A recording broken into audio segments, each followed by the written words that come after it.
샘터 가족 여러분 안녕하십니까. 샘터지기 김덕계 목사입니다. 오늘은 이사야서 23장 1절부터 18절 끝절까지를 본문으로 말씀을 나누겠습니다. 오늘 말씀은 전반적으로 두로의 멸망에 대한 경고이고 그로 인한 주변 국가들의 낙심에 대해서 말씀하고 있습니다. 1절에 보면 두로에 관한 경고라 다시스의 선척들아 너희는 슬피 부르짖을지어다. 두로가 황무하여 집이 없고 들어갈 곳도 없을 것이요 이 소식이 기띔 땅에서부터 그들에게 전파되었습니다 라고 말씀합니다. 한마디로 두로의 멸망에 대한 경고입니다. 지중해 연안에 있는 작은 도시요 나라였지만 이곳은 항구 도시로서 매우 부강한, 그래서 이 두로 때문에 많은 나라들이 먹고 사는, 많은 나라들이 두로를 인해서 살아가는 그런 아주 견고한 나라였습니다. 그런데 하나님께서 두로에 대해서 멸망을 경고하시고요. 뿐만 아니라 오늘 본문에 보면 2절 이하에 쭉 말씀하기를 두로로 인해서 살고 있던 그 나라들의 절망에 대해서도 경고를 하고 있습니다. 2절에 보면 바다에 왕래하는 시돈 상고로 말미암아 부요하게 된 너희 해변 거민들아 그럽니다. 두로로 인해서 먹고 살았던 여러 나라들에 대한 경고 또는 그들에게 있을 결과를 말씀합니다. 3절에 보면 시올의 곡식 곧 나일의 주수를 큰 물로 수온하여 드렸으니 열국의 시장이었도다.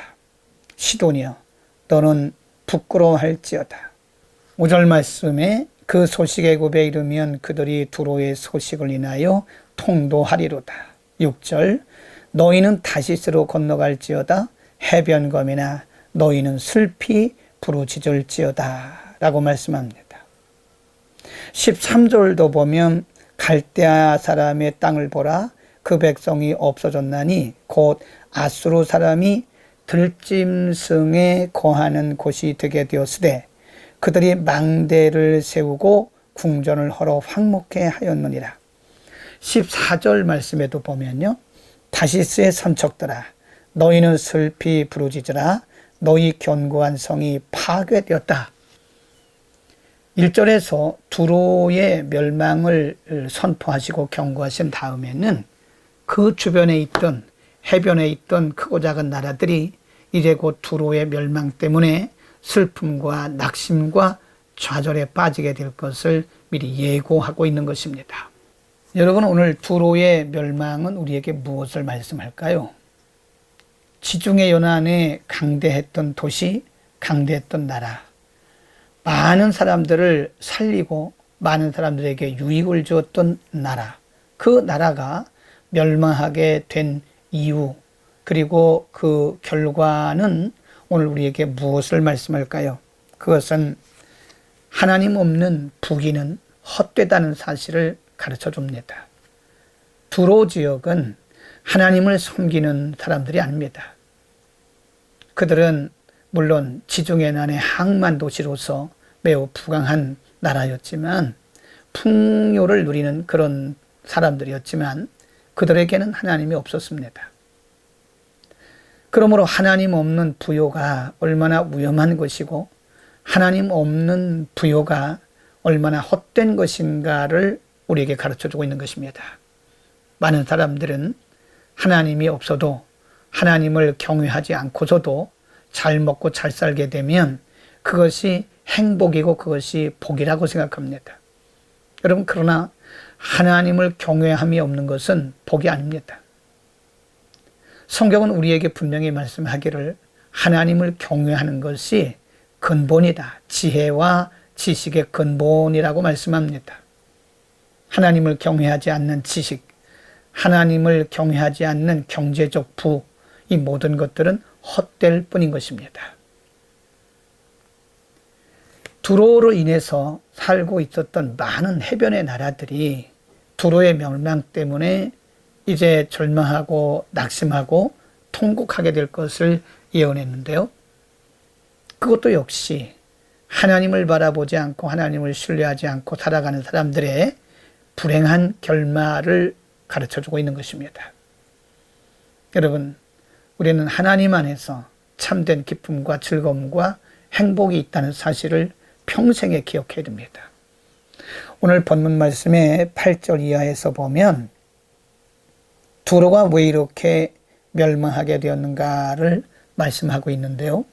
8절 면류관을 씌우던 자요 그 상고들은 방백이요 그 무역자들은 세상에 존귀한 자이니 두로에 대하여 누가 이 일을 정하였느냐. 9절 말씀에 만군의 여호와에 정하신 것이라 모든 영광의 교만을 욕되게 하시며 세상의 모든 존귀한 자로 멸시를 받게 하려 하심이라 라고 말씀합니다. 하나님 없이 살던 두로의 영광과 풍요를 하나님이 낮추심으로 하나님 없는 사람들의 미래와 결말을 보여주신 것이고요. 또 하나는 두로가 왜 이렇게 하나님의 진노를 받게 되었는가? 그것은 유다 백성들의 잘못도 있는 것입니다. 하나님의 백성인 유다가 하나님 말씀대로 살지 아니할 때 하나님은 두로를 치시고 진노하심으로써 유다 백성들이 그들을 의지하거나 또 유다 백성들이 그들을 신뢰해서는 안 된다는 사실을 보여주고 있는 것입니다. 여러분, 하나님의 백성들이 바로 살지 못하면 주변에 있는 사람들이 고생을 합니다. 하나님의 백성인 우리들이 말씀대로 살지 않고 하나님을 제대로 경외하지 않으면 우리들 때문에 주변에 있는 나라나 사회나 사람들이 고통을 당하게 되는 것을 기억해야 됩니다. 반대로 우리가 하나님 말씀대로 살고 하나님의 뜻대로 살고 하나님을 경외하고 살면 우리들 때문에 또 주변이 복을 받습니다. 아브라함 때문에 주변이 가는 곳마다 복을 받았던 것처럼 믿는 우리들이 바로 서면 우리들 때문에 주변이 복을 받는 것입니다. 우리는 이 땅에 있는 동안 축복이 흘러가는, 하나님의 축복이 흘러가는 축복의 통로가 될지언정 우리의 불순종과 우리가 하나님을 제대로 섬기지 못함으로 우리 주변의 사람들이 우리들 때문에 고통당하는 일이 있어서는 안 될 것입니다. 우리는 평생 아브라함처럼 믿음으로 살아서 하나님을 기쁘시게 하고 주변을 복되게 하는 축복의 통로들이 될 수 있기를 축복합니다. 기도하겠습니다. 거룩하신 아버지, 우리를 축복의 통로로 사용하여 주옵소서. 유다 백성들이 바로 서지 못함으로 두로를 비롯한 주변의 많은 나라들이 어려움을 당했던 것처럼 우리가 바로 서지 못하면 우리들 때문에, 나 때문에 주변의 사람들이 어려움을 당할 수도 있음을 기억하고 언제나 말씀 속에서 순종하고 하나님을 경외하는 복된 인생 되게 하옵소서. 우리 모두가 다 축복의 통로가 되게 하옵소서. 예수 그리스도 이름으로 기도드립니다. 아멘.